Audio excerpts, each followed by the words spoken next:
Hello everybody. Does this look familiar to you? Well, I suppose we wear it like this. Does it look familiar to you? What about this one?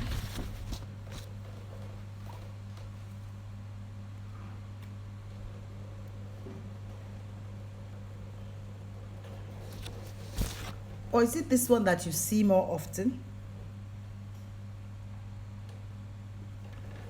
This morning, I was looking through my things and then I saw this one. One thing they all have in common is that they are all masks. Hello, Simple Finance. They are all masks. And they all have what they do or what work they do for us to cover our faces. Since this current COVID-19, we have been told that we should cover our men, that is our mouths, our eyes, our noses. And these masks do just that for us. And honestly, I want to say that everybody, we must learn to be safe. We must keep safe at this time. Because the COVID-19 is not something that you see in anybody. Some people are carrying it without our seeing them that they are carrying it. So what am I saying today? I'm talking about the mask of our relationships. Every relationship has people that wear masks. Many of us wear masks because we don't want to upset the other person, or because we don't want to show ourselves. For instance, I know that there are a number of women who are not sure that their children are for the father. And so they wear those masks. But whatever the mask is, the important thing is that if we continue to wear these masks forever without taking them off, we will suffocate. And it's the same with our relationships. When we wear our masks in our relationships, at some point the relationship suffocates and the relationship suffers. Many of us are in relationships that are suffering today. Many of us are in relationships that are really not strong because of the fact that we are wearing masks that we need not be wearing. It's important to know that a marriage presupposes that it is two hearts that are beating as one. It is two hearts that are loving each other. It is two hearts that are loving each other. And it is two hearts that are being truthful to each other.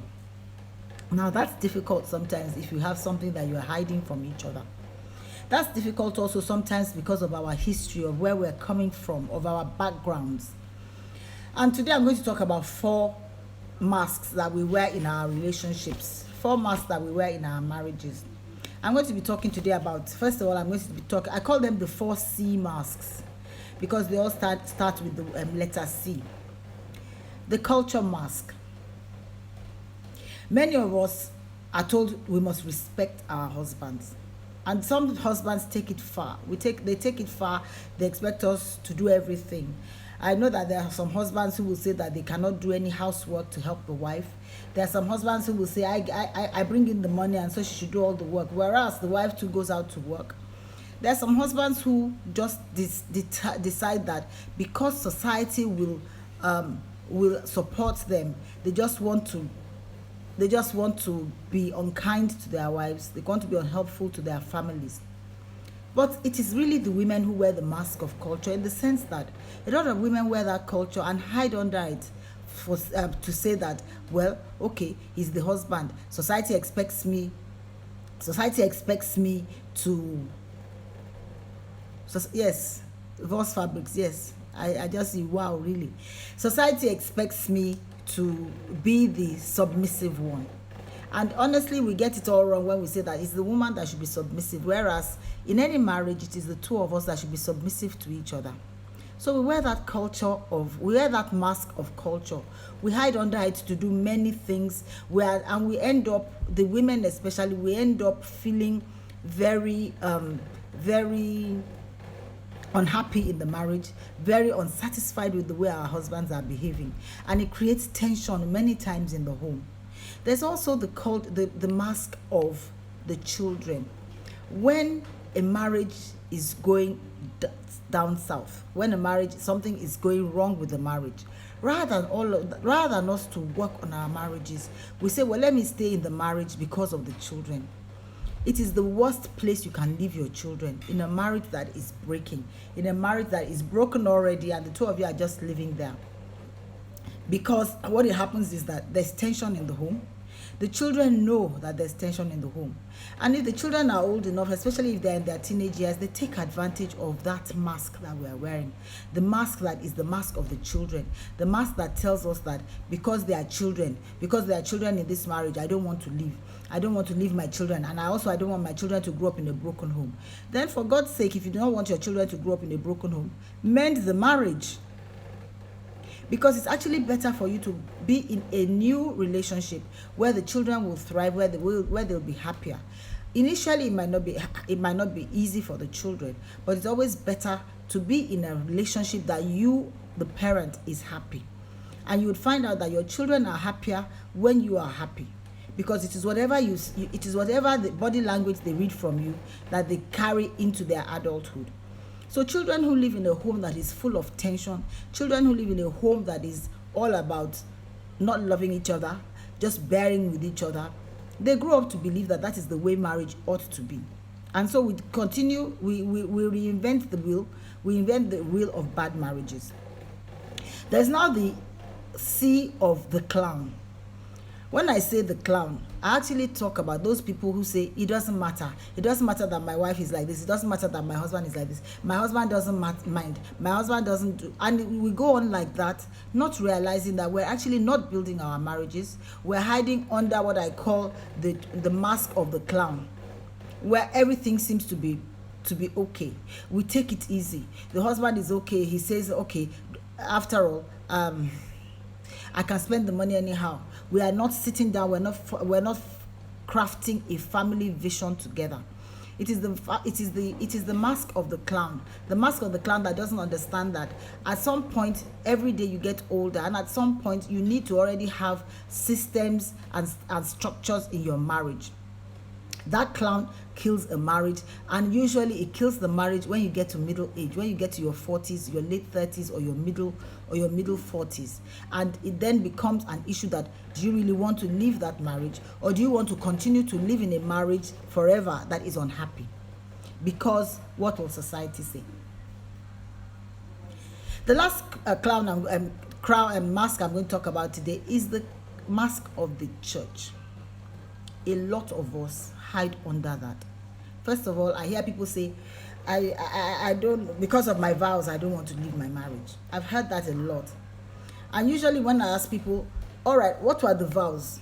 When you took the vows, what vows did you take? A number of people do not remember what their vows were. So I start to wonder that, what vows exactly are you holding on to? You don't remember the vows. You don't remember what it said.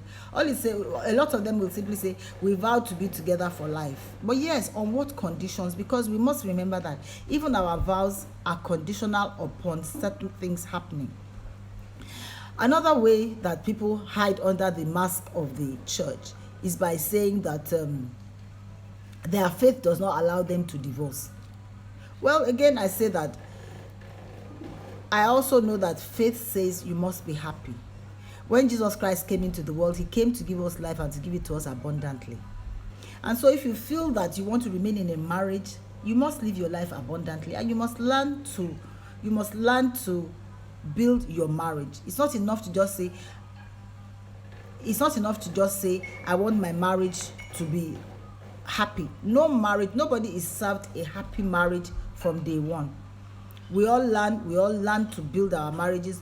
We all learn to be happy in our marriages. We all learn to build our marriages for happiness. To build our marriages for happiness. And so if we are not ready to build our marriages will go south. Our marriages will break. And so for those masks that we continue to wear, we continue to suffocate ourselves rather than letting air come into our marriages and building our marriages. We then say, what will society say? What will my pastor say? Let me tell you, many pastors beat their wives at home. Many pastors have the same issues that we have because they all have blood running in their systems as we have. And so it's not enough to just say, what will my pastor say?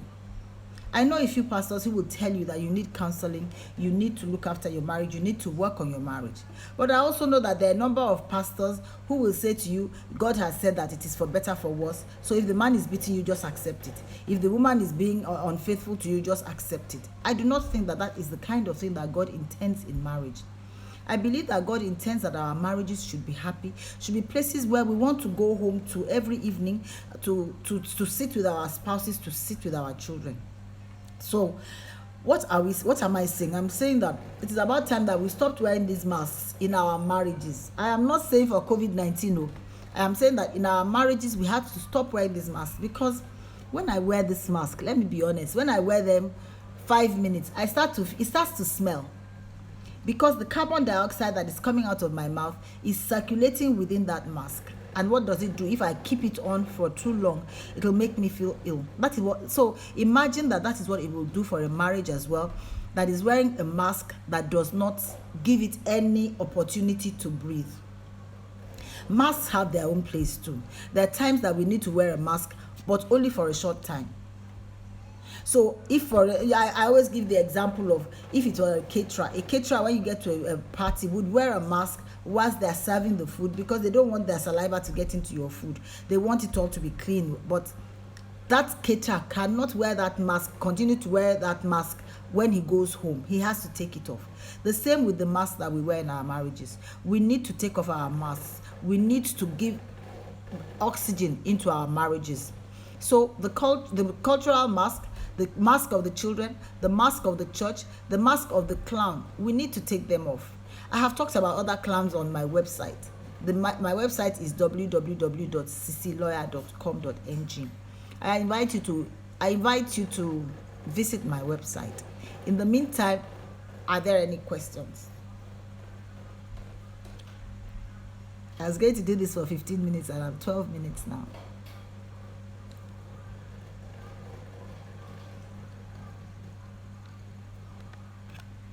So thank you all for coming. I appreciate it all. Reverend, I appreciate you coming. And I know that you support my ministry just as I support yours. Thank you very much. Thank you, Yabo. Thank you for coming. Thank you for Shadow of the Nile. Thank you for coming. Milsimerem,